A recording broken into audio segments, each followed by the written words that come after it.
maybe some patience. We love the fact that you are helping our catchers out, whether it's in the summer or lower level sophomore, freshman game, or even a varsity game, where hey, giving them a hand, hey, you're not getting that called strike because of the way you're framing, the way you're positioned. All that goes a long way. No one needs to know that, the parent in the third row doesn't even know you're saying that, but it goes a long way in the kid's mind, and it really helps them out, for not only that game, but future games, and as they get older and get more experience playing.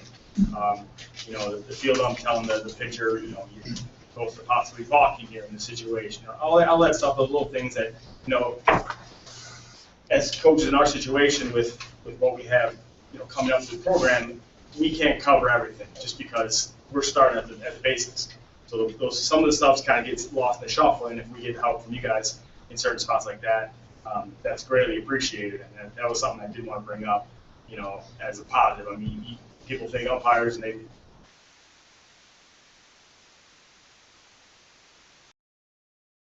players, they don't need to be talking to you per se, but if they have a question, I feel free to ask the umpire, hey, what am I, as a catcher, what am I doing, or as a pitcher, what am I doing that I can correct, or guy stole second base, why did you call him out? Well, your position on the tag, stuff like that, I think is important, and I have no problem if they were to ask you something like that in a positive way, and then give them a response that genuinely will help them down the road. So, but yeah, our situations are pretty similar. This is my 10th year as a varsity coach, and we've had ups and downs, and it's always a grind. It's always enjoyable though, and I do appreciate being asked to come here tonight, and I do appreciate all you guys do. Not all of us are nice guys like Matt over here. Some of us can get a little frustrated, I guess, at times, and so I appreciate patience from you guys, and to kind of I guess sympathize with us and kind of work. So I want to have, before we go into some question stuff, I want to have Jeff House, who's here tonight, and kind of give a little oration on sort of the things that go on between, I think, the umpires, the signer and the coaches, in contact that Jeff gets not only like after games, but maybe before season, and this is a question I had, what do we communicate as a group, as our assigners? Do they meet with the coaches? Do they talk to the coaches before the season's done, so that there's some communication between the assigners on behalf of the umpires and the coaches? So Jeff. Yeah, thanks, Bill. First, I want to say you guys were only soft on the field because of who your predecessors were. Dave and Terry are unbelievable, man. I still got quotes from Terry going back in the late 90s and stuff. But when I put umpires on varsity games, I tend to stagger conferences and stagger teams and stuff like that. And Elgin and Larkin, you guys are in the middle of our epicenter, right? You got guys from the north come down, you got guys from the south come up.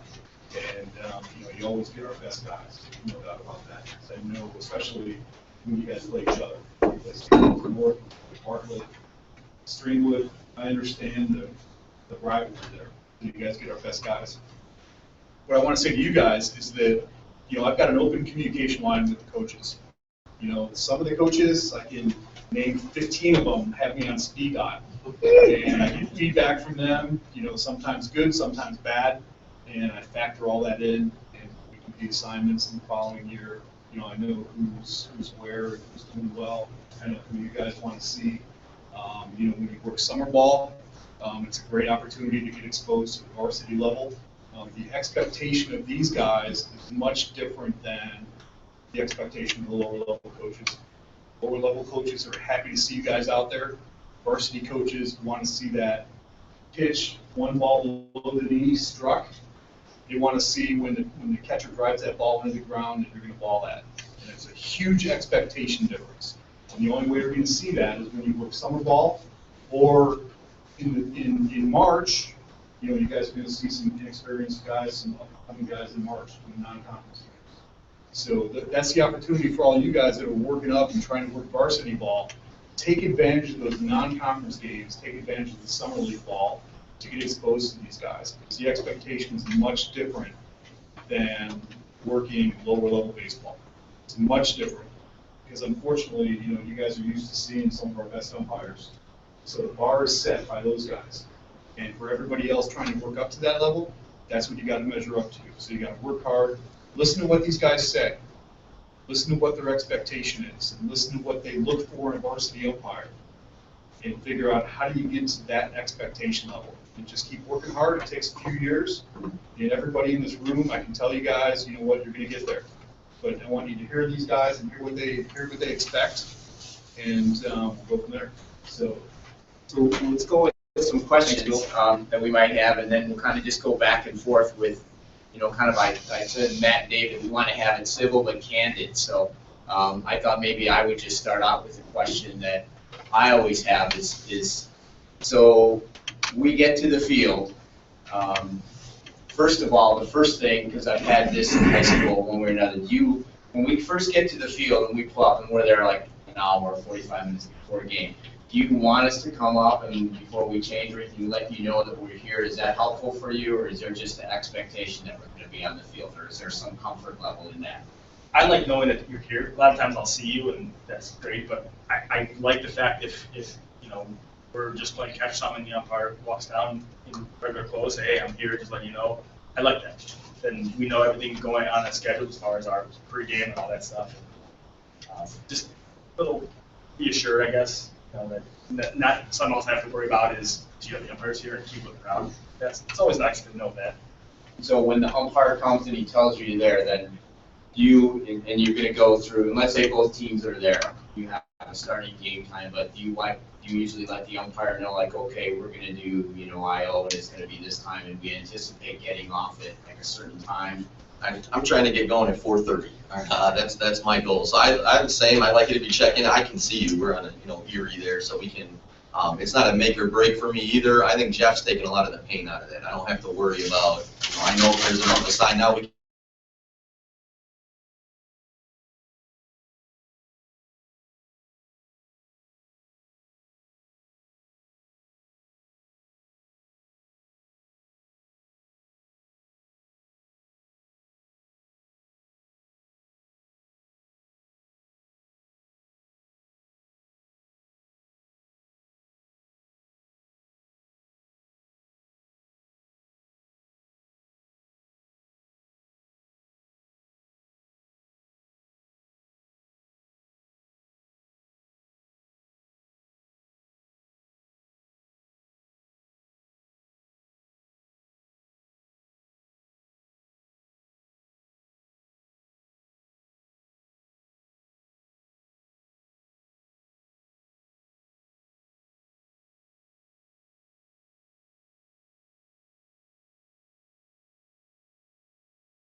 I don't mind a semi-different strike zone as long as it stays that way the whole game for both teams. So I guess the short answer would be lower levels, warn the kid, but for me, or summer ball, varsity, let's move him. Let's move the guy at base. I'm okay in the summer. Even if it's a summer varsity game and you want to say something to the coach or the catcher or walk out to the mound and tell him to tie his shoe and while he's tying his shoe, maybe tell him that about the walk. That's learning time. People like young kids playing softball, but yeah, I agree though. Varsity level, no, it's lots of luck. That's on us to make sure they do it properly. And the kid will learn that way, to be honest with you. If you say, hey, he's going to do the same thing. He's probably done it 1,000 times in his life, right? But if you block him, he's going to go, all right, they called it. Now, maybe not the next pitch, but at least the next game, it's going to be in his head. It'll help us in the long run. We might not be happy at the time, but it will help us in the long run. Yeah, no, never. Our guys never blow. Well, there's some pitchers don't get the message. I know that there are some of us who are standing up until they see the stop, then go down into position. So when they throw it at us while we're still standing up, guess what? The harder the guy throws, the harder we look for a block. Is usually the rule, right? Anyone else? Yeah, and excitable game. At the end of the game, win or lose, mostly lose. But if you lose and you go out and you have to evaluate the umpires, do you do that right away? You go home, you have dinner, and think about it then, or? I don't. I do it maybe that night or the next day, but I never let my emotions from that day. At least I try not to. I mean, if I were to evaluate someone 10 minutes after, then maybe I would. So the one pitch in the bottom of the seventh isn't going to piss you off at the umpire? Well, I mean, Those are two different questions. Well, personally, You may think it's a half inch more than somebody else. right, Oh, Well, yeah. personally, I've had disagreements, sure, like anyone's had, but my thing is, if I have that same umpire next day, it's a clean slate. That's how I try to do it because I know it's not fair to them. And it's not fair to my team if I carry that in my mind. So I think that's kind of how I tend to be, and that's how I, every year I've seen it as a coach. I've matured a little bit more, and I think give yourself time to kind of evaluate the situation. And to answer your question, definitely not right away. Probably the next day when I'm going through stuff, and then planning for the next day I'll go through and do all that. But I try not to let we tell our kids one mistake didn't lose the game just because it happened when it happened. That didn't lose the game. So they're the same way with umpires, and that's how I try to be.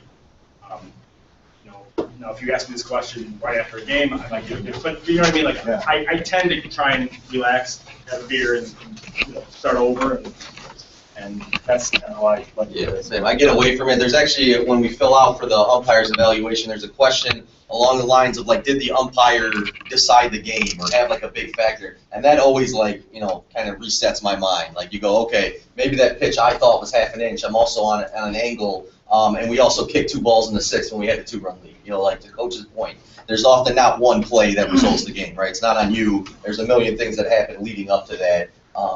So I try to get away from it as well for a day or two and then come back. But they stack up. We play so much, and if you get away from it for a while, honestly, You wait till Sunday. you start going, all right, and you have the names and the numbers, but that's what I've learned as a coach as I've grown. Is I have to do it, 24 to 48 hours. Otherwise, you're rating 9 to 10 umps, over a 4-day period, and they tend to blur together when you're playing that much, regardless of result. So I tried to be fair to you guys, so it's not oh yeah, he was fine, I don't remember him, that's a 2, whatever. It's more of right after the fact. Okay, let me give him an honest assessment. That's the biggest thing. It might be kind of a pain for us to go through and I've got to rate him. But then think about you guys. It's not fair to you guys to slack off and not rate this week because I don't feel like it. Right. That's just again how I look at it. That you guys are doing your job, and it's on us to evaluate that and make sure you guys are getting a fair rate from us. Somebody else had a question? How do you guys prefer to be addressed? First name, coach and last name. What do you? I don't mind. What do you prefer? I don't mind first name. I don't mind coach. That doesn't bother me at all. How do you mind being? I mean, I would be curious. I tend to call up if I know the person or I have their names. Even if I don't know them and I have their first names, I tend to call it first name. Is that Preferred for you Does guys. blue bother you guys? Would you rather have the first name or? We'd rather have We'd rather have the Okay, first next okay. right. 'Cause- yeah, okay, fair enough. Because, yeah, I have a tenant, I don't care either, coach, Matt, that doesn't bother me either, but I have just a initial reaction blue, and I gotta check myself. And there have been umpires who have reminded me of, they prefer to be called their first name, several times in a game, if it's technically that. You might know who that person is. I've Mike say. No, not Mike, I know Mike. No, not Mike. A lot of familiar faces. All right, so I have a question. So getting into a little more of the subtlety of the game at the varsity level. So probably, would you agree or disagree that like the number one thing is the ball and strike? I mean, that you're seeing the umpires, and that's the biggest thing that you're looking at, and we're having, and it's the biggest thing for us, and the biggest thing for you is just the zone of the umpire. Yeah. So what he was talking about earlier with consistency, I mean, your strike zone is your strike zone. So we adjust to your strike zone, whatever that may be, as far as if it's different from someone else's the day before, as long as it's that strike zone that day, then we can't complain. You know what I mean? So that's kind of where I'm at, and I think Matt would agree. Like he said, if it's a strike in the first, it's a strike in the seventh. If that strike zone starts changing and we're not getting that low pitch that we got earlier, that's where I kind of have issues with in that regard. Yeah. But your zone is your zone. So whatever, if you're calling it 2 inches below the knees, that's on us to adjust to that, I think. Yeah, I would agree. I mean, that's obviously what we're seeing, right? Balls and strikes all the time. I think sometimes it's an evolving conversation, and sometimes I know, we're not allowed to talk balls and strikes, but sometimes I want to know, not to challenge you, but to say, hey, is that curveball down, or, whatever it might be, so I know. Part of what we're teaching is life lessons, as corny as that sounds. And our kids got to adjust in life. So I like them. Hey, this guy's giving you the outside corner. Let's push it. Let's see how far we can get it out there. So it doesn't have to be, hey, that wasn't a strike yesterday. Why is it? It's not about that. The coach's point, you all have little variations, right? And it's not, I'm going to give the whole inside, whatever it is. Own it, and as long as it's consistent, that's good for the kids. Everything's not going to be the same. There's not Quest Tech here and all that stuff. You're human. That's cool. That's a cool part of the game to me. That's the human element back there. And as long as it's consistent, I like it. I think it's good for the kids. And so can I piggyback on that? Oh, yeah. You guys both touched on it on your intros about umpires commenting on your catchers sticking that pitch. We do a lot of philosophical plate work in our training and stuff like that. And when we're working behind the plate, working a varsity game is tough. Sure. Right? I mean, we're not doing this full time. This is an avocation for us, and it's all about the eyes and whether or not we can track that pitch in with our eyes. And even I struggle with that. Losing a pitch when it's 30 feet out there, and the one that we miss the most is the one that drops down below the zone, and we strike it because we had tough vision, we can see it all the way. Sure. Right. So we teach our umpires, watch the catcher catch the ball. Watch the ball all the way into the mitt. When we do that, we have a pretty good game. Sure. So my question to you guys is, do you understand the importance of that with your catchers, not just sticking pitches, but with how they present the ball? Because if I'm watching the pitch all the way into the mitt, and he's driving it down into the ground, chances are I'm going to ball that pitch. No doubt. Because I saw everything that everyone on the field sees, which is the last thing is the mitt's down on the ground. That pitch couldn't have been that good. But if I'm not doing that, how do you teach your kids that, the importance of that the varsity umpires you're getting are trying to watch that pitch into the mitt? Sure, I think that's fair. I mean, that's what that is. I mean, if it's a freshman game, that may be a little different. A strike's a strike. Absolutely. We're all trying to get out of here in under 5 hours. At the varsity, yeah, I mean, that's on us, right? That's on the kid, and you're telling them, hey, that's a ball. And the pitcher's getting upset, and we're getting upset because we're calling strikes, and we're throwing strikes, but that's for the catcher to learn. I mean, and sometimes you got to videotape it, but I'm sure coaches that we're preaching that. You got the stiff wrist and sticking and presenting pitches. Especially that low pitch. No doubt, yeah, and that's, actually a point of emphasis we'll bring up starting Monday. And also respecting you guys. We tell our guys, don't try to frame an obvious ball. Don't be disrespectful in that sense. That ball that's 9 inches outside, and we're trying to catch the outside part of the plate like it was the magic, Bugs Bunny pitch at the end there. So it works both ways. But yeah, that's on our catcher. Yeah. If we're giving away strikes, then yeah, we need to fix that. Can I clarify that comment for you? Sure. When you said, frame the pitch, Yeah. that's pulling. Right. Yeah. Fair enough. Fair Right, enough. but if he's sitting 3 inches outside and the pitch comes in, he sticks it, he Sure. frames it, you know, most umpires are gonna give you that strike, even Sure. if it's 2-3 inches outside. If, Because yeah, you know what? if you, He hit the spot, it looks great. and it was presented well, Right. sure, yeah, If he wasn't too far out there to begin with, no you know, doubt. he's gonna get that strike. But don't pull that one in. And that's what we're saying, yeah, Just don't, stick- yeah, that's right. disrespectful, That's yeah, what you come want- around that's it, what you sure, no If doubt. it's within your means, Yeah. and it's right in front of you, The presentation's bit, yeah, there's no doubt about it. And the pitcher hits his spot, you know, he earned it. Pitcher hits his spot, catcher presents it well, hey, all right, you know, as long as it's not an 0-2 pitch, 6 inches outside. Right, and he sets up there and it's way off, sure, Right. no doubt, yeah. Yeah, we teach that, and hopefully, you know, catchers learn that, and as they get through the years, that it becomes easier for them. But yeah, I mean, and we talk about it. We appreciate you telling them catchers, but it's not your job to tell them if you don't, you don't have to, you know. But I would appreciate maybe, hey, coach, you know, your catcher's having a tough time. You know, that'd be something that I, you know, could relay along. But again, that's not your job to tell them. That's on us to figure it out. And so yeah, varsity catcher should be able to handle that and adjust. Yeah, we've actually told our umpires not to tell the coaches that catchers Sure. like steal Okay. instructions, you guys. Okay. You know, one of the things that we taught is that, you know what, talk to the catcher when he's down, and make it look like, you know what, if the coach is watching it, the coach knows what you're saying. You know, use Okay. your hands, even if Sure, the catcher sure. can't see it. And you know what, the coach will know that what you're telling the catcher is that he's driving the pitches to the ground. Okay. And then if the coach confronts you and asks, you know, what is my catcher doing, then you tell him. Okay. You know, but don't, I wouldn't go to either one of you guys and say, Okay. you know, Oh, sure, yeah. your Yeah, catcher's driving sure. pitches in. You And, might be a busy man in between Oh. innings, depending on. Right. Right. What about if we came to you and like between and said, hey, you know, how are we missing? Are we outside? And then would you maybe say, well, it's more of a So catcher? one of the things that I do is like, it's a great follow-up question. So if you would come out to me, and I know you're coming out to me on a ball and strike situation, I'm gonna probably take my book out. You know, I'll have our little lineup card, or I'll take the lineup card and I'll have it out. So when you come to me, I know probably what Right. you're coming to me about, because there's been, like in some of the games, you know, there's a little bit of chatter and there's something coming, and I think the catcher's not handling the pitch right, you're coming out, you might be coming out to ask, you might be seeing the same thing. I don't know what you're gonna say. I know you're gonna talk about a ball and strike. Right. I want to hear what you got to say, but I don't want to get into like you can't talk Sure, balls and sure, strikes. We have to communicate. So I'll take my book out and I'll be looking at a lineup, and you're telling me like, hey, you know, whatever it is, like, hey, I thought that pitch was really good. And then I'm probably gonna go, okay, and then I'm gonna walk away because, Right. you know, I can't say anything about it. But if you Yeah. say to me, hey, did my catcher mishandle that pitch? And I'm gonna go, yeah, you know, his glove's traveling on that pitch. You know, if he sticks it for me, I get him a strike. Boom, then we're on the same page. But I usually do that because then it kind of sends to me a message that we're not talking about, right? Right. Which is a follow-up I want to have too. So talking about Jeff did in the strike zone, and here's another thing: would it be true to say that you communicate to your pitcher and catcher on a confidence-building thing that has nothing to do with the umpire?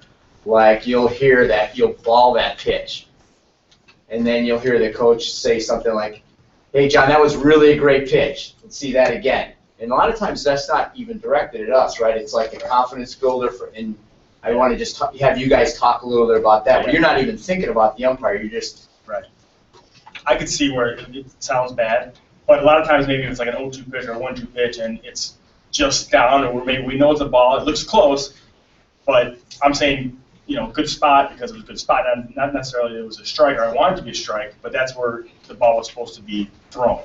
So maybe just outside the strike zone, where if the hitter does go after it, he can't do much with it, but it's close enough to where it may look, you know, tempting, I guess. But yeah, I can see where it may sound bad or look bad, but I don't think I'm not that smart to make that my intention to kind of, I am generally talking to my pitcher, you know, in that spot where, hey, it's a good spot, live there or something like that. so if you wanted to convey something to the umpire, you would obviously make it obviously convey it, correct? Well, you mean like, Well, I don't know, but I mean, that's pretty common that you'll hear that, and that's not necessarily has anything Yeah. to do with the umpire, but it's really more about confidence building, or that you thought that's a good pitch to throw in that situation. yeah, or are you trying to work the umpire a little? I think it's both, to be honest with you. I can see, yeah. It depends on the situation, yeah. Situation, Yeah. yeah. One ball over, you know, a little down, but there's also times where, yeah, it's a double message. Yeah, if it's a full count and it's just outside and it's a ball, it's called a ball, if I say, hey, that's a great spot, then that may be a little dig at the umpire. So, yeah, I guess it's relative to the situation. Yeah, it's a slippery slope. I Yeah. mean, we gotta, coaches and umpires, we're all different personalities. No We gotta doubt, watch no what we say doubt. to each other, Yeah. right? If there was a question on pitch that I balled, and you said, hey, Jeff, where was that pitch? Sure. While the batter was still up there, I'll give you that one-time courtesy. I'll say, you know what, it was a little outside. Sure. A little out. Not every umpire is gonna give you that Sure. courtesy. And, likewise, there's certain things that we could say to you guys that we couldn't say to other coaches as well. Sure. Sure. We couldn't tell certain coaches that we missed that pitch. Right. That was on me. I missed Yeah. that. Right. And there's certain coaches we could. And that's the trouble. That's the psychology It's of tough, our living with each other. You have to know who you're working with No. and what you can say. And there's that competitive 3-2 close pitch, that 2 seconds, that split second, that ball strike, and there's that competitive juice that or hey, you're gonna get a reaction either way, right? That's why you love being an umpire. But yeah, there's that competitive, and I'm a person, and again, I can't speak for everyone. I like the admitted mistake. That is really when I'm upset. That's the only way really to diffuse me.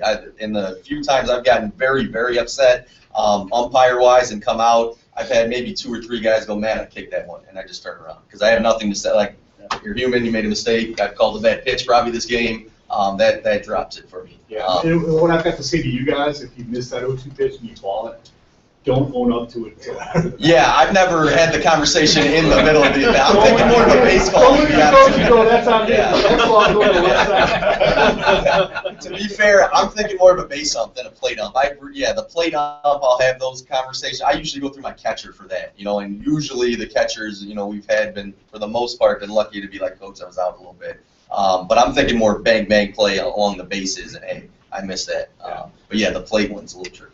Now, along those lines, if there's a spot where it's after a pitch and we talk to our catcher, say, hey, Johnny, where was that pitch? Is that, and he might say, It depends on what he says. Yeah, Seriously. yeah, there's a lot of kids Depends on what he that. says. Yeah. Well, if he's asking, hey, Johnny, normally that's the catcher's name, so it's okay, he's asking his catcher. Who cares? Right, I think you're right, but if the catcher shrugs his shoulders, then Johnny could be okay, we got it. Right down the middle. Yeah, right down the middle, coach. Catcher usually, I can tell by the catcher's look whether it was Right. probably a strike. Right. But yeah, he won't. But So just so you know, when the catcher says, I don't know, that's not really a good answer. No. And the pitcher, of course, knows it was a strike, right? The pitcher, of course, it was a strike. Well, most of the time, the pitcher's gonna say, missed just a little. Right, right. And a lot of times they do, yes. Yeah. Because they're not gonna wanna say it's in there, because all of a sudden, you get the umpire. Right. Right. To be fair, we're putting our catcher in a pretty tough situation. Tell me what I want to know, but don't offend this guy behind you, right? Like, that's a tough position to put like a 16 or 17. And a little out there means it was a pretty good pitch. Right, right, yeah, and again, the So you wouldn't interpretation, yeah. And a lot of times they'll come back to the dugout between innings and we'll ask them, they'll say, Right. yeah, coach, close, but I think they were louder. So then, it's fair. And some catchers help us way too much. I got catchers that if it dicks the corner, they'll hold it right there. If it misses the corner, they frame it in. So you saw what you saw, you also know what the catcher thought. Sure. Oh, yeah.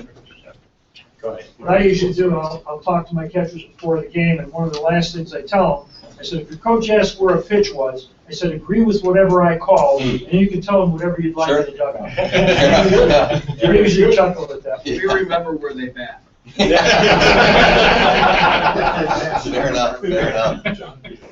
So let's talk about another situation then, and that's like, do you use the catcher as a communication device with the umpire ever, or, depending on the experience of your catcher, or can the umpire use the catcher? Do you think it's okay for the umpire to use the catcher as a communication conduit? I think so. It depends on the catcher, but I mean, I don't know. That's tough. I don't know if I want my catcher directly involved with the umpire or questioning the umpire, make it look like he's questioning the umpire spot. So I don't know. That's tough. I don't necessarily mind the umpire maybe telling the catcher, say, hey, tell your coach that was a little bit outside, and pitcher's got to work on getting it lower or something like that. I don't mind that. But I don't necessarily want my catcher back and forth with the umpire. I don't know if that's a good idea. In your best world, what is the best communication you'd like to have with the umpire? Obviously, without not eliminating every ball and strike call. But like I do mostly freshman sophomore games right now. But a lot of times when the coach is either coming out of the dugout to go out to the base pass or his place on the coaching box or he's coming back in, he may say something to me like, you know, was it down? Was, you know, blah blah blah, and I'll talk to him then. You know, because it's kind of a transition period. You know, they're lower level coaches. I'm trying to help them with what I'm seeing so they see what I'm seeing. But from your standpoint on the varsity level, what would be a nice communication level that you could feel you could talk to you, maybe come out at that half inning period, say something that you feel you're not crossing the line from our point of view, but still get what you want out of it to learn something? I would say, I mean, it's kind of a cop-out. I would say it's as needed, to be honest with you. Like, I don't go to drive to the park and, like, you know what, I want to talk to the umpire 5 times, right? It's more of, you know, if there was a call, you know, you guys being approachable, and you usually are, you know, and if it's something where maybe I didn't ask the right question and too much balls and strikes, generally it's you guys are good at sending that message to alter the conversation. So for me, if it's a close play, you know, if it's something that I want to know, you know, in between innings and we have that dialogue that's good, there's been times where, you know, there's not much to talk about, and that can be a good thing. You know, you went unnoticed, you did your job, there weren't too many controversial calls, and went one way or the other. There's been other games where it's like every other inning we're talking. So I think the game and the situation tends to dictate. But I mean, obviously, you know, meet each other, say hello, but, you know, as I'm going to third base, I don't have to check in with you every inning. You know, we're getting the game moving. If there's a call, you know, I appreciate the guys who will talk to me about it. You know, Coach, I didn't see it that way. He beat him by half a step. You know, and to be completely honest, I think that's part of why we're here. One of my pet peeves, few of the umpires, is when they won't talk to you. And again, I don't think I get enraged or anything, but we're all competitive. But if they won't look at you, you know, or answer your question or give you the time of day as a man, that's been and it's happened very few times, to be honest. But I like, you know, hey, this is what I saw, you know, in a nice, appropriate way. We're both gentlemen competing out here. You're doing your job, I'm trying to do mine. But at least give me the, you know, the respect to explain yourself, even if it's as simple as, Coach, you beat him. If I didn't see it that way, and then we move on. But to me, that even those few words are big to me. Having that conversation, the respect, okay, then we'll move on. We agree to disagree. Yeah, you know, if I'm wrong about something, which I am plenty, you know, explain to me why I'm wrong or why I don't agree with you. And, like, you know, I don't need to be out there for a long time. Sometimes I'm out there too long, and that's on me. You know, I tend to keep going and going, which is stupid on my part. But yeah, like he's saying, the more confident you are, the more you know have that aura about you, the easier it is. You know, you don't have to be the loudest guy, but just explain, you know, what you saw, and then that should be enough. And if it's not, then, you know, I need help, I guess. But to that point, I see a lot with younger umpires where maybe they're not as confident, or they tend to, when you have a discussion, they tend to maybe tell you something that you want to hear, instead of being honest about situations where you run into problems later about certain things. And then obviously more experienced guys, hey, this is what I saw, this is how it is, and okay, I'm fine with it, you know. And then I have to move on, because that's, you know, I got the honest answer. So it's easier in that regard for us. But like he was saying, as far as the being out there, we don't need to be out there. We don't need to talk every inning. We don't need to do that. But I like the in-between anything, if for walking, you know, past, going to third base line or whatever. That's a good time to maybe ask a question, you know, without slowing down the game or making it a show for everyone else. And I guess that's where it needs to be done. Yeah, to piggyback on the confidence thing, I think that's huge on your guys' end, selling the hell out of that thing. You know, and even if it's, hey, I kicked that, and being honest, or, you know, hey, this selling the call, I think is big on the coach's end. Like, hey, this is really what he saw. I remember Billy umped one of our games. It must have been 3-4 years ago, and one of our kids missed second base, and it was a precious run. And I did not think he missed second base. And Billy was the base ump, and I jogged out there. You know, he made the call. Kid was out. And he confidently, Matt, he missed it by this much. Oh, shit. Because he, you know, I believed him, and there wasn't anything I could do. He wasn't going to reverse the call, but he had confidence in that. He believed it. You know, he sold it, and whether, you know, obviously he made the call he thought he saw, but that confidence in there. You see that more with veteran umpires. You know, obviously they've done it for a little bit. just like anything in life, but having that confidence and the belief of, hey, this is the call, this is what it is, not because the coach's point, if it was, well, now do you owe me one? Like, how are we going to make this back? What are the amends here? Can I get one in the 7th? How does that work? So the selling of the call, I think, is big. Before each varsity game, do you go into the game with the intent, maybe, of questioning calls so that later on you might think that you're going to get the call? In other words, you're getting the edge, you have the umpire's attention, you have the edge of the umpire, and maybe he thinks he owes you some because of that?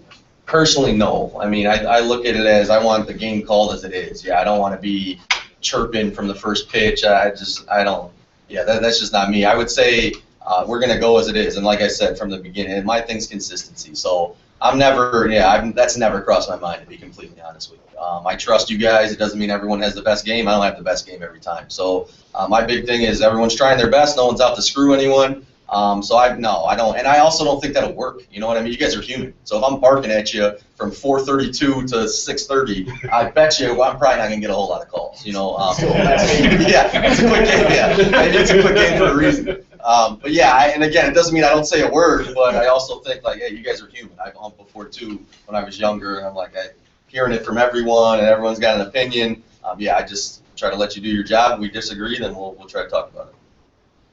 Yeah, no, I agree. Same thing. I mean, I can't imagine, being in your spot. I mean, you're involved in every single pitch, so that's tough. I mean, and as a coach, we have to respect that, and just know that you're doing your best. And from there, that's all we can ask. We talked defensively about communicating to your pitcher. Balk him. If he's balking, balk him. Don't send a catcher out to warn. That's how they're going to learn.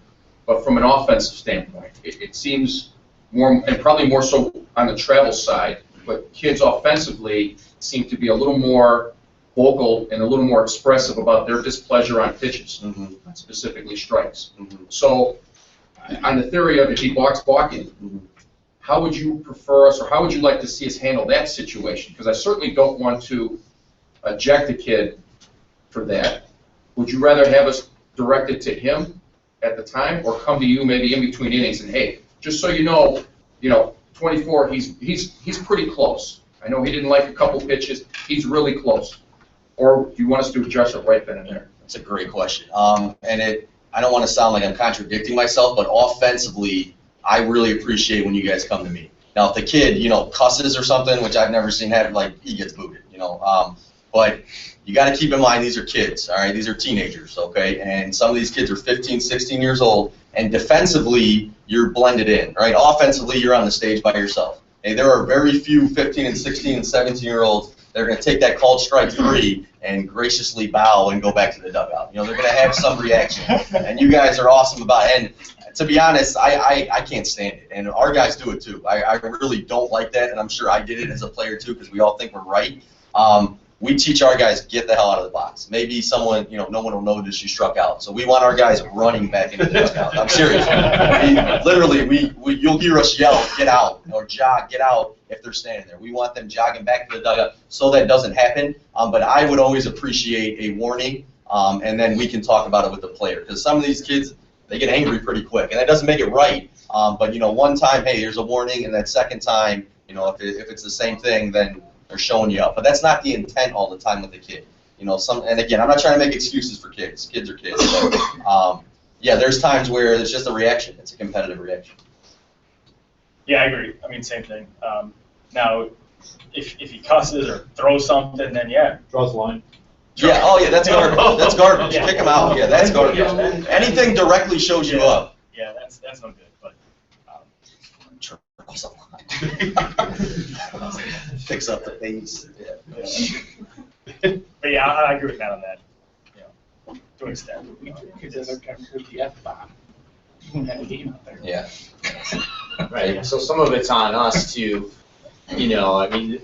so their job's tough because, like I said before, they're dealing with, if our job was for 6 months to deal with kids between the ages of 15 and 22 on a daily basis, we'd be half whacked out too. So we're in there for that short period of time, but, you know, you've got these kids and it's, the strikeout happens and we can go back to when we played baseball, and I'm sure there's many of us that were that same. It's just that competitive thing, and so you can hear what you want to hear and hear what you don't want to hear. I have a tendency to really try not to personalize it and hear that, because I don't really need to hear that. I was way worse when I was a kid.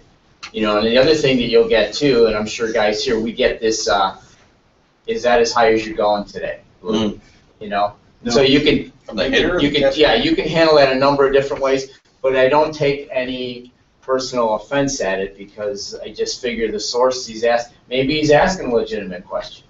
Or is that as low as you're going today, Blue? I mean, is he being insulting, or is he asking really, is that as low as I'm going? So I try to just get him back in the box and, you know, be that machine. I mean, my job is to call this zone and report what I have nothing to do with it. I'm just reporting what that pitch was. So, you know, you know when the kid crosses a line, but I would have a tendency, if a kid is a little overboard in the high school or, you know, that junior college or something, where I'm going to go say to them, I'm going to go Matt or Dave, hey, here's what I got on 24, you know, because, I mean, we're, like they said, we're doing part of a life lesson on, you know, the kids growing up and to be men, so. And I think that reaction is a good one to have, and it's hard. Trust me, it's hard as a teacher and as a coach when a kid smarts off or saying you just want to. My natural reaction is sarcasm. So it's really, and if you guys do that, some of the kids don't handle that well. You know, where as adults we can joke and be where they don't handle it. And even if that's your natural instinct, I've had to try to check myself on that as well. So that kind of machine approach of we're moving on, you know, and next pitch, here we go, I think helps as well. I say just as, you know, bit of feedback, you coaches do an amazing job, these kids, because they act so much more grown up than the parents do. We're trying to call a job, trying to call a game 160 feet away. Sure. Oh, yeah. I mean, the kids really do act more like adults. Yeah, and that's sad, but it's, I guess, good in a way, too. Yeah, they coach, too, by the way. Parents, a lot of them coach, too. You get all the help you need. Yeah, right. We're both on the same page there. So the next question I have is, so we do, you know, umpire, we do the clinics and we do our tests, and we know like Jeff and Alan, and they set up these clinics, all the umpires have to go to, we have to take an umpire test, and then we have the video, and we have the clinics that we have to go to on rule emphasis, and collision, force plate slide rule, hit by pitch. So tell us from the coach's perspective, new rule emphasis, and with the IHSA, what do you guys get as coaches? What do you do? As far as, well, there's clinics and stuff, yeah, that we tend to go to. We've been actually running a couple, like, coaching clinics for Little League people. The big thing is we watch other than going to clinics and furthering our education, if you will, we get the rules interpretation meeting, which is a half an hour dandy that we get. And the thing I like about it is, you know, those are the emphasis. And this year, the getting confined to the dugout seemed to be the big one. And they said it's been there for a while. Yeah, I watched it. I paid attention. It's been there for a while. I've had it happen to me one time. And I'll be honest, I didn't even know that was an option. It was a summer ball game, a playoff game, and I said a naughty word to an umpire, and he said, you're confined to the dugout. And I was like, all right. I wasn't quite sure. I knew that was a rule. I didn't know high school-wise, so that was a big point of emphasis. That's always lets us know what's going on. And then the umps, obviously, the beginning of the game kind of let us know, too. That little pregame meeting can kind of set the tone with you guys, you know, how you go about that, professional. Like I said, 99% of the umps are good with that, too. But that's another little tone setter for the game as well. What do you want to hear? So, you know, usually you're going to get the verbatim stuff that you guys have to say, right. You know, but then what you expect, you know, there's usually like, hey, I want to get the guys in and out, or hey, you know, just you add your little touch in there if you want. Some guys are straight by the book, hey, good sportsmanship, let's go. Other guys, what I want to hear, that's not up to me, right? I want to hear, we're going to give you everything, right? So it's more about your person, you know, if you want to add that touch, it's just more of I'm a person reader, so just watching the mannerisms and how you guys go about your business in that meeting, just tells me a lot. Not good or bad, just how the game's going to tend to flow and what you're looking for. Matt, let me elaborate on that a little bit. Sure. You talked about confined in the dugout. We had a really controversial big game in your conference 2 years ago. Two St. Charles teams, 3 umpires, stadium game, controversial play, state finals umpire decides not to confine the coach to the bench, he ejected him. And, you know, he felt the coach crossed the line. The coach felt, you know what, the dugout restriction should have been the first step. How do you guys feel about that? I mean, if the emphasis is gonna be restricting to the dugout, you guys might be in the dugout a few times this year. That's my question, is what's the line? Like, do you guys get a magic list of, like, things we say, or, like, is it, obviously it's your gut call, but to me, it's what's the line gonna be? Because to be honest, the video to me came off like, hey, anything you don't like, send their ass to the dugout, you know? And not that you would do that, but that the video kind of came out like, hey, use it, and use it a lot. That's just the feeling I got. It wasn't like I was nervous. I don't think it's a bad option. I mean, we get heated, right? We're competitive. We say things we shouldn't, and I think that's okay, you know, to, as weird as it sounds. If we earn it, you know, hey, fine. I'm going to be curious to see how it works out, because as coaches, you know, maybe he says a curse word and gets put in, and I do something way worse, and I get, you know, where's the line? I don't know where it is. I don't know if you guys fairly know where it is. Maybe you can help us with that. As a former basketball coach and basketball official, the seatbelt rule did, in my opinion, did wonders for officiating basketball. My hope is using this rule the way it's intended, both from an officiating standpoint and from a coaching standpoint. I'm hoping it'll improve the game and kind of give the coaches a chance to scale things back before they say or do something that will ultimately lead to injury. So it's, I've heard some mixed feelings about it from the umpire's perspective, but I hope it'll be used correctly in its intent, and I hope it improves the game, because I personally feel it helped the basketball. Yeah, I think one of the things they want to try to do in high school is a little bit what they do in the colleges, where they use the warning as a barometer to let the coach know that, hey, this is your warning. And so now the coach is on notice, whether it be a restriction to the dugout. I mean, you can go right to that. I think there's certain things that we all know. If you personalize and F-bomb the umpire, you're done. No doubt. You throw something out of the dugout, you know. Right. So those things are all like, you're gone. So is there like a verbal and then this? Is that on the umpire? You know, like, is it a verbal, then the dugout, then you're gone? Or I'm not trying to push it that far. I'm not saying, but like, what's your gut, you know? Yeah, so I mean, Matt, the rule change, the rule's been there forever. Right, and that's what it said in the rules interpret. You're right. The difference is that we've had numerous places where, and Jeff, correct me if I'm wrong, because you've had it too as an assigner, where we've warned someone, right, and the head coach didn't even know we warned him. And then all of a sudden he's getting thrown out for something, and he goes, wait a second, I didn't even get a warning. Right. Right? So now this puts the emphasis back on the umpire to say, hey, Matt, you're now being warned about you're crossing the line. Okay. Now our next step would be either restrict you if you offend again, or eject you. Sure. It's been the same rules. Right. The and same lines are there. Yeah, and I kind of like that, to be honest. Restricting is just something they're saying, hey, listen, it's a high school game. Keep the coaches with the kids, with the team. Leave them in the dugout and don't let them on the field unless we've got an accident or something happens. And that way you're there rather than you're going to chase a bus somewhere and now something happens and you're not there to administer. And I think that's nice for you guys too, because I mean, when you got a guy chewing on you, you know, and you're like, hey, I don't want to eject him without, you know, going to before the, go to the bench thing. I can imagine as a human being going like, I really want to toss you right now. And the last thing, and we've all been guilty of it, right? Myself included. You're driving home like, damn, I probably look like a pretty big jackass. And that's the last thing anyone wants is, us two adults out there barking at each other, with a bunch of, impressionable kids watching. Yeah, so I think that's a good thing. Thanks for clarifying that. This is no different than a lot of other things with officiating. You've got varsity guys that are starting out in the tolerance level, and their interpretation of the rules is different. You got guys that have been in state finals that are not going to restrict you to the dugout. They're going to do whatever they can to ignore you. And I've got to watch what I say here, but most veteran umpires are not going to restrict you to the dugout. So you got to know, don't wait for that restriction. Right. You know what I mean? Because guys are going to ignore that. Because you know what? They don't need it. No, right. It's not a checklist. Yeah, that's fair. Yeah, that's fair. I think that's okay. And I wish it could be consistently enforced, but it's that's hard. There's a lot of gray. Yeah, there's a lot of gray. Sure.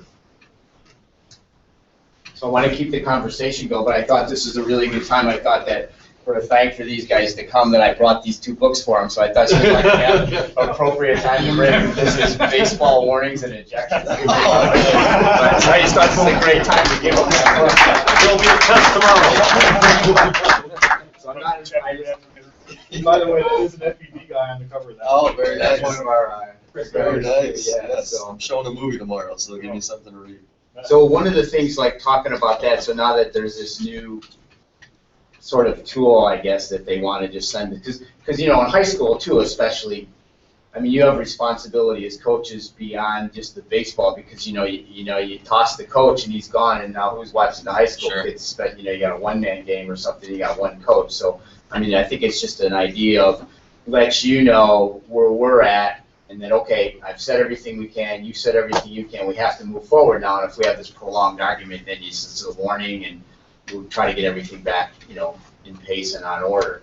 So I think that's one of the things that their intent is. Sure. So talking about that, so let's say we have now the base call, and we got this banger at second base, or whatever the heated moment is, and okay, now you want to come out. And Jeff's on the bases, he's on second base, and he makes the call, and you want to come out. Walk us through what goes on, what you want to hear, how that goes. And I know it's going to differ, and I know it's going to be intense depending on the moment, but, take us there. You guys have both been there. What's that like? Well, are you a runner or are you a walker? I'm a runner. Yes, yes. Can I inject my opinion? Sure. Walkers are much more intimidating than runners. Like the worst person ever to come out is John Ostrowski, because he'll walk out so slow from Benedictine. So don't run.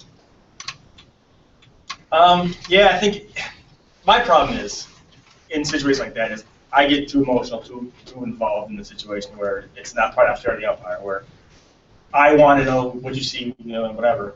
And a lot of times what you tell me is not good enough, and that's not fair to you. And that's where I need to get better at. So where I need to just say, okay, can we ask for help, whatever, exhaust those options. If that, I need to get off the field. And I need to get better as a coach of doing that. As far as, I think I have the right to maybe question something, within reason. But once you give me your explanation, once I maybe counter that and say something else, that's got to be the end of it. And that's where I need to get off the field.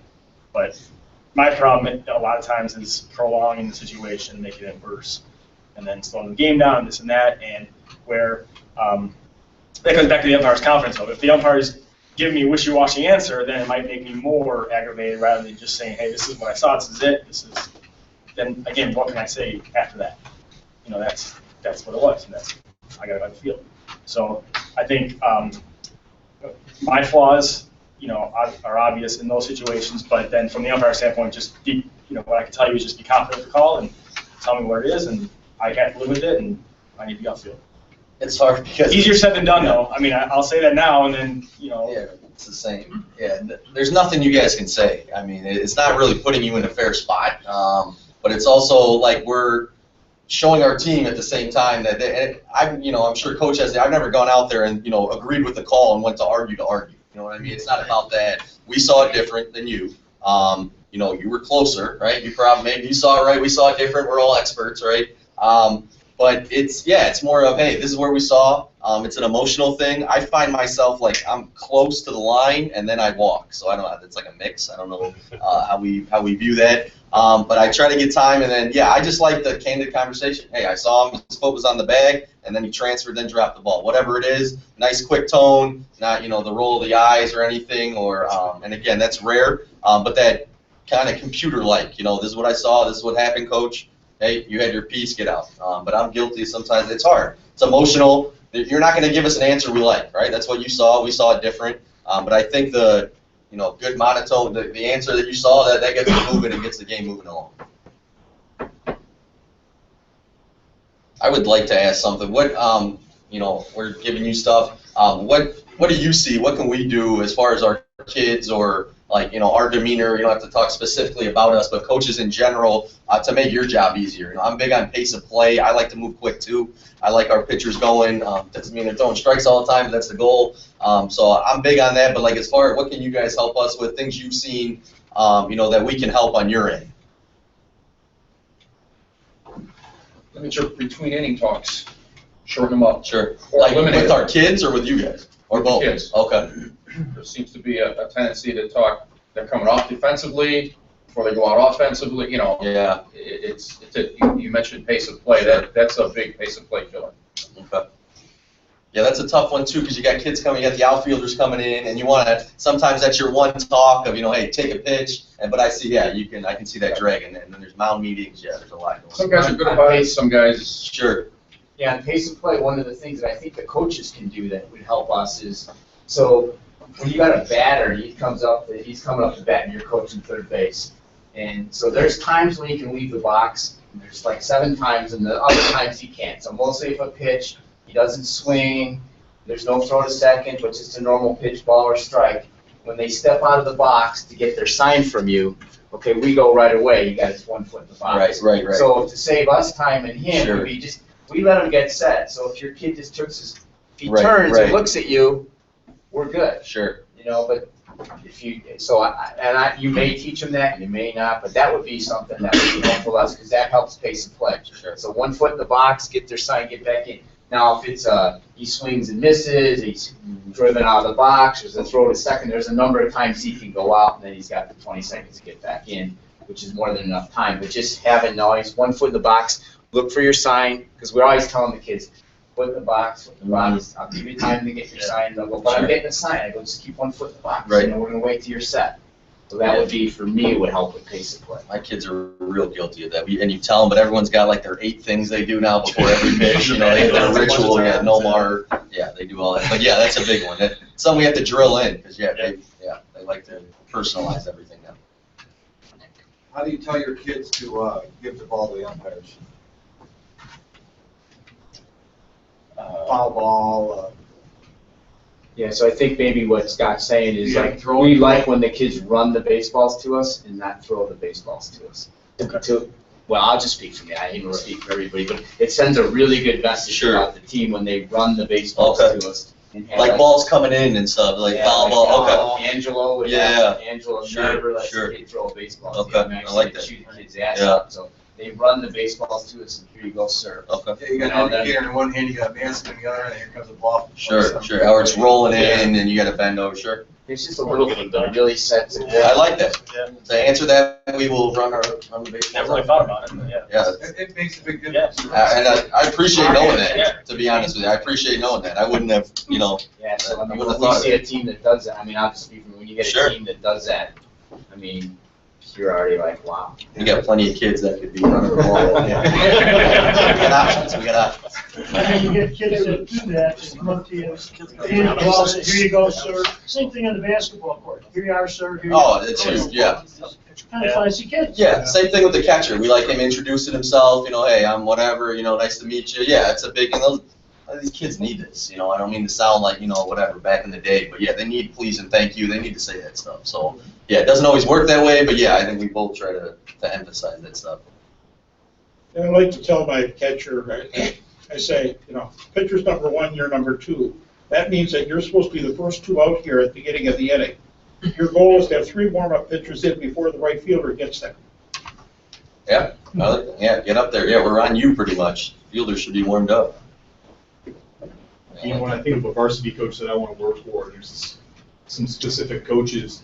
They're the ones that, when we call that questionable strike on their kid, and the kid, we just rung him up on strike 3, and he's sitting there and he's, rolling his eyes. The coach tells him to get his ass in the dugout, and he runs back to the dugout because he knows that, he's not supposed to treat umpires that way. Those are the kind of coaches that I think make the difference and make it worthwhile for us to go out there and bust our ass for. And, there's a lot of you guys out there that are like that. Sure. And the coaching profession has come so far in the last 10 or 15 years. It's unbelievable. And the flip side of that, when I think of a coach that, really pisses me off and makes it hard for us to go out there, it's the guy that, I just struck his kid out on strike 3 for the 3rd out. He's over there wailing his arms, creating all this drama and stuff like that. And then he'll come up to me at the end of the next half inning and say, you know what, Jeff, that was a good pitch. I'm just getting emotional. And he creates this circus atmosphere for no reason when we know that we got the pitch right, and we know that it's struck out. Just handle it. Handle it a little bit differently. But don't create that circus, because the fans feed off that, the kids feed off that, and it makes it hard for us to officiate games. Sure.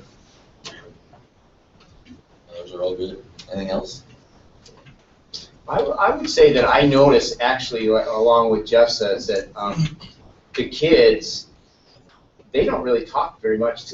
It's almost hard to get a kid to say even, hey, how you doing? Yeah. I mean, they're just, it's way different than obviously when I played years ago. I mean, we had a lot of interaction with the umpire. It was kind of fun part of the game in a way, but it's really, the kids hardly ever say anything. And if they do, it's like that rare snap comment because of the competitiveness. But yeah, mostly it's, you know, they're talking to the coaches is pretty much it. You don't really, I don't personally hear that much, even at the college level. The kids talk that much. It's not part of the game anymore. Kind of sometimes missing. It's like a lost art because kids don't talk to each other anymore. They text and, you know, like we all do it, but like I'm telling you, as a teacher, it's you put them in groups and like, hey, talk to each other, come to a consensus. Like, you know, back in high school, like that's what you wanted to do. Like, hey, I get to talk to other people. Now it's like they stare at each other awkwardly, and you have to walk each other through. So. Too much screen time. And there's no doubt. Yeah, there's no doubt. Not far though, they're going to be texting the next pitch. Yeah, right. Yeah. Scary stuff. I had a bunch of games last year where, you know, the other team was, 45 minutes late. A couple times last year, I asked the coach how much time he needed, and he went off on me. So like I was stealing that's his. a good one. Yeah, so that's a good one. That's a good question. That Because, really we is. kind of talked a little bit about that before we talked, and so that'd be a good something for these guys to give their position on sort of what happens from their end on that, because we get there and things aren't according to schedule, which can be a number of reasons. So maybe you guys can talk a little bit about what happens pre-game. I had one coach go off on me, went through a bat up against the backstop. And I just asked him how much time he had. Well, we have no control over the bus. Literally none. Literally none. And we have what, 5 high schools in our district and all the middle schools. We have a huge district, so buses are an issue. The earliest, we have 2, well, I guess 1 early bus that could leave between, we got out of school at 2:55. So our earliest bus that could leave is 3:20. That's the absolute earliest we can leave. And we have 4:30 game times. So we're pushing it. If we get there by 4, that's fantastic, wherever we go. So again, we don't schedule buses. We have to go to the football stadium, wait for them, and then they come and pick us up, and we go. So that's beyond our control. So we get there when we get there. Our kids know, depending on how far we have to go, if we're pushing for time, not to waste time, get your spikes on, get stretched out, throw a little bit, and then, we would in our bylaws, we have to, give the other team at least a 10-minute warm-up, an IO or something, just to get them going, and that's all we would ask. We wouldn't need much more than that. But as far as us being late, I don't want to make excuses, but that's not on us. How much time would you like to have for warm-up? Yeah, you mean after we're all stretched out and after catch up? Once you arrive, get off the bus. Yeah, see, it's some of it's dictated by darkness too, so they're gonna want it. And pregame, Now it's gonna be dark at 7 o'clock. Well, they know that too, so I think I've never had an issue where the coach has actually shortened. They're gonna go, Bill, we're gonna take 5 minutes because we gotta get this game in. So, I've never had a big problem, but they've been late. But that's just part of our deal. We know that. These guys don't want to stay. It sucks. We know it when we get there at 4 and you're sitting with Phil Popolo for an hour and a half. That's not the best day of your life. So I know exactly. But these guys, I've never had an issue. Maybe you just caught some guys on a bad day. I was just curious, how much time would you like to have? In a typical, if everything was even. If it's a cold day, we might need a little more time. Yeah. To kind of 10 minutes, 20 minutes? They're going to be rushing as it is, right? So we're late. We're annoyed that we're late. Not at you, but we're and the bus picks it. And the way our district is, and I'm sure every district isn't like this, the closer the school is, the later we get picked up. All right, so we're going to Trout Park, and we're at a bus at 4 o'clock for a 4th. It's like, come on, we could have walked there by now. So I guess the big thing is, that's a fair question, but right when we get off the bus, give us a minute. Trust me, we're at least, we're getting the kids ready, we're getting them cleated up, but what we don't want is to have to rush. We're cutting agilities in half, we're stretching as quick as we can, we're playing catch. We want to be quick, but if we rush too much, we're doing our kids a disservice, and then someone pops a hamstring or we're not rushed, and so on the other side of it, we shouldn't be taking 25 minutes to stretch either. Trust us, we want to get moving too. When we used to go to Wabanzi every year, they used to get so pissed that we were late. And I told them, for the next 10 years, mark us down, we're going to be here at 5 o'clock. There's nothing we can do about it. We're going to try and be as quick as possible. And that's a fair question. But at the same time, total, it might be 20 minutes. But that's when we're getting off the bus. They're putting their cleats on, all their gear and the crap they wear. Then they're stretching, all that. So we're trying to be quick, but we still got to be able to take that infield and do what we can. So, yeah, and you got the whole team looking at you. You got the coaches looking at you, the umps looking at you, the other parents, looking at their watches. We get it. We're going to be quick, but we're also not going to rush to the point where, we're not ready. And sometimes the more people looking, like, oh, we'll go a couple more ground balls here before. So when's the best time to approach you with that? Obviously, you got your second step off the bus. Yeah, I think your best bet is don't go up there at all until they start doing what, until they start moving around. Yeah. Don't go up there and don't poke the bear. Your first impression. They talked about it already. They know they're late. They know they didn't get through. They know what's going on.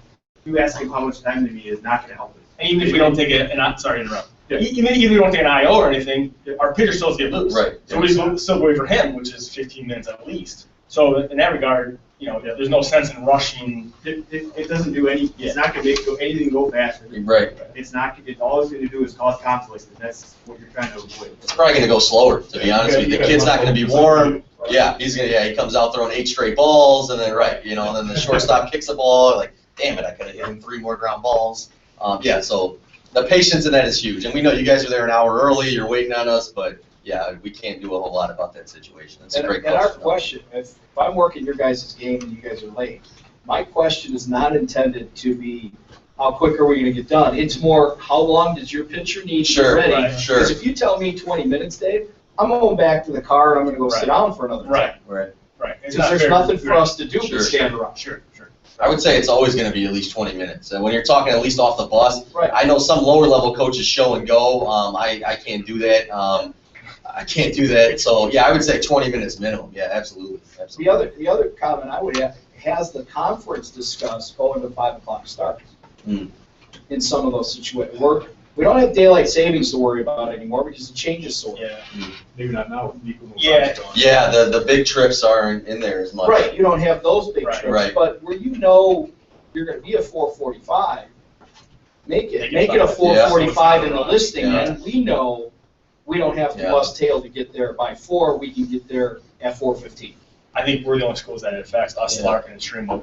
No, but that happens all over. There's no doubt. I would have guessed that. Show up. Sure. And we get out at 2:55. Right. That's late. Yeah, like St. Charles North is out at like 2 or like 1:50. They're there before me. For our whole game. Yeah, for our whole game. The other thing that I know I appreciate, because sometimes, not very often, sometimes it doesn't happen, and that is when the other guys are going to be late, is have the home team get done and have that field ready for them when they get there. Yeah. Some teams like to wait, until they show up, till we get on the bus, or they see them. Usually, my big thing is if we're getting there, when we're ready, let's get us on. I don't mind if the coach is taking it as we're getting off the bus, as long as it fits. But yeah, I agree. We don't have to watch you take IO. We'll trust that you did it. Actually, I had a game, I think it was 2 years ago at Barrington, and the one team was probably an hour late getting there. And the coach says, I'm not going to do infield until he gets here so that he doesn't feel rushed and get ready to go. I'll do my infield, and he can decide what he wants to do. I will shorten it. And he actually said, I'll shorten my infield out to 10 minutes instead of 15, but I don't want to make him feel rushed once he gets off. Because he had no choice, you can't have him there, he's stuck in grass. It's a nice courtesy too. It's a courtesy, you're giving the other coach a look at your team, even if it, obviously you're just hitting ground balls, but it's a nice courtesy, but on the other end of it, you would like them done by the time you are, and most coaches are really good about that. A lot of coaches also don't want to warm up at 4 when we're starting at 5, and their kids are rolling back out there. You don't know. Right. And yeah, the late start stuff, I think our district's actually gotten better the last couple of years with that. And we actually have a 3 o'clock bus that we've been able to get for some of those longer trips. So that's helped a little bit. Now, you guys, let's say you run into traffic, whatever, because you've got some long trips to do. You have that other coach's cell phone number, so you can call them and say, hey, we're stuck in traffic. We're not going to get there till, because we've had that happen in basketball. I just had a regional where the team hosting the regional had no idea where this other school was. They showed up 40 minutes late.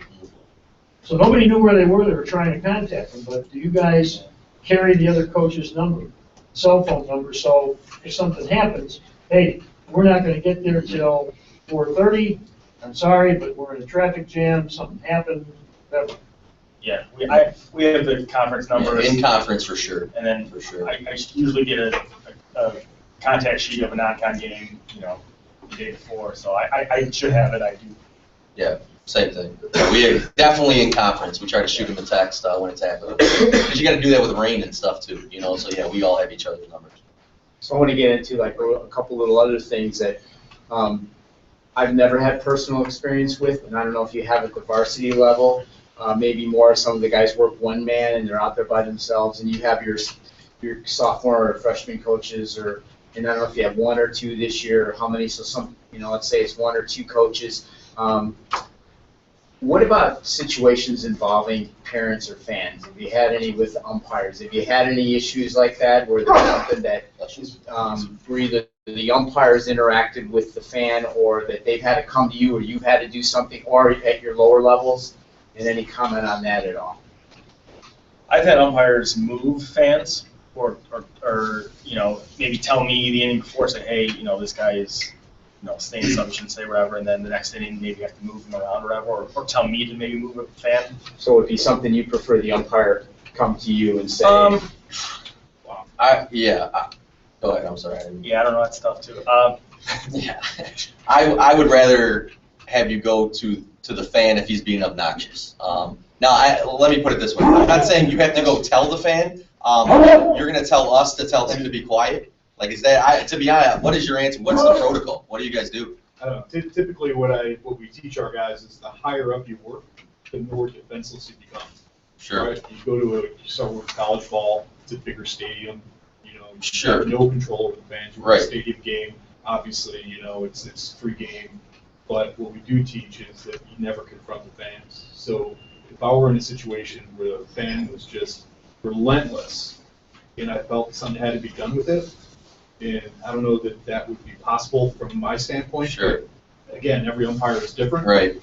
I would come to you and let you take care of it. I'm not going to confront that fan where I got a fence in between us. I understand that. It stops the game. It draws the attention. I completely get it. I mean, we go to administration then. Yeah, and that, to be honest, that's the last thing we want to do too. I understand you don't want to stop the game. Hey, sir, you have to move. That's also a position that we don't envy either. We have nothing to gain from that. Right. Nor do we. Obviously we're going to shut the guy up, but there's dynamics to that too. But yeah, then we're probably, to be honest, our move probably isn't, hey, Billy, please shut your mouth. It's going to be athletic director. You're going to have that conversation. So no one envies doing that. So obviously, to be honest, I've seen tell a fan you're going to have to be quiet or you're going to be out of here. Yeah. Without going to me first, which is fine. I wasn't insulted or anything. But that's interesting, and I can see that point of view. It's just not something I would envy doing. Hey, please be quiet, just like you would. But I get it. I mean, I'm not arguing it. I understand it too. And there's some obnoxious people out there. I mean, let's be honest. There are some obnoxious people out there. And trust me, we're not. We might have their kids, but that we don't like it either. I've never had a parent who's obnoxious, and I'm like, yeah, I'm glad he's on our side. You make us look like jackasses. To be honest with you, we're trying to treat the kids to be good people, and you're yelling the most obscene, obnoxious, uneducated baseball stuff we've ever heard in our lives. So it's not a good look for anyone. So yeah, any way we can stop that would be good. We're okay helping you out on that. Sure. Yeah. If you come to us and say, listen, this guy's been a problem. As soon as we move him, we've got to write that up with the state now. Sure. So now your principal and your AD all get to write it. And a lot of, most of the time the parents are rooting for their kids, but every now and then you have someone that's just, and we've seen it both sides, visitors, our parents, there's times where, it's not pretty. Yeah, it's not a same good thing look. with an assistant coach. We can help you with that too. I know from when my son and my daughter both went to high school, and from my previous coaching days at the high school level, they always, no matter what the sport would set, and I'm assuming you guys do too, would set a date after they set the rosters, have a parents meeting and everything. Do you try to set some type of expectation with your parents as well? Yeah. As far as that goes? Yep. I mean, I'm not saying it's always gonna work, obviously, but. But you want to go over with them and let them know your expectations, and I can't speak for Matt, but I'm sure he goes over the same stuff. But yeah, just expectations in general. You're there for the kids. You're not there to berate anybody or make scenes. And you can say it a lot to them, but whether they do it, that's. Well, I was just curious. It's in the rundown of what we go over. We have a spring sports meeting coming up in a couple weeks, one of the 75 spring sports meetings we have, and that's when, the AD gets all the parents, they talk, that comes up, and then we break off by sport, and that comes up again, but as we all know, you tell them, and then, I think some of them think they're talking for you at times, like I really want to say that, but I can't because I'm the coach. Like, no, I don't want to say that. Like, that's obnoxious. So yeah, some of them you can tell till they're, you're blue in the face. But yeah, it definitely gets addressed. It definitely gets addressed. So I would say on a positive note, though, I mean, we've had some, over the 10 years you guys have been doing, we've had some intense games, no doubt. crowded games out of Tall Park, and we have had 0 incidents. I mean, no doubt. People cheer for their teams, and there's some good-natured back and forth, but all in all, it's been a really positive. So, I mean, I think it's an anomaly to have that happen. Especially, in the games that we've had out at the park that I've seen between the two teams that are pretty competitive. And, no doubt. And it's been, tribute to both you guys and then the kids and the players too.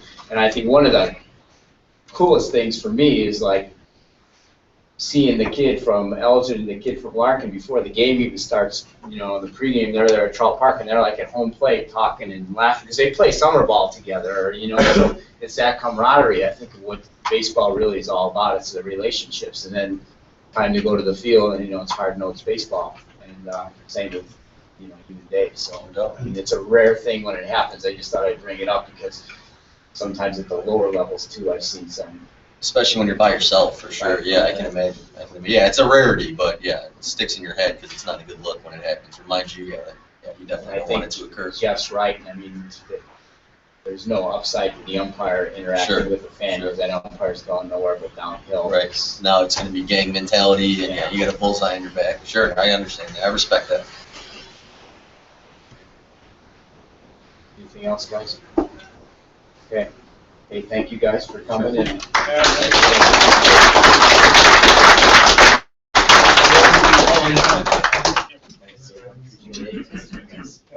Have a quick umpire story? Sure. Quick story. I promise it won't be long. I was a sophomore coach at Larkin. We finished early and we went to watch a freshman game. This is the funniest umpire story I've had. I think it might have been a freshman B game. So we were just watching, and it was a younger ump. We'll leave it at that. And our guy, we're at the plate and we go to bunt, and it's fair, and then it rolls foul. He goes, foul ball, and then it rolls back fair. And it's like, oh, I'm so sorry, coach. He's talking to my buddy, the freshman coach. I'm so sorry, I messed it up. People are laughing, no big deal. Okay. Very next pitch, same exact thing. Kid squares the bunt, fair ball, goes foul ball, it rolls fair, and he goes, God damn it! The whole place just laughed. I had to tell that story. One of my favorites. Robbie, that wasn't you, was it? It was someone who is I don't know where they got in, but it's not here.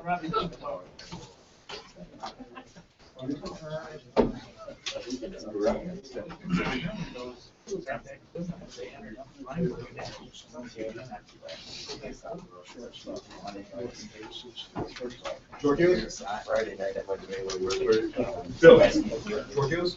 You're going to go to George Hughes or not or something. Hey, Al? We have anything else? Nope. Okay, hey, guys, that's a wrap for tonight.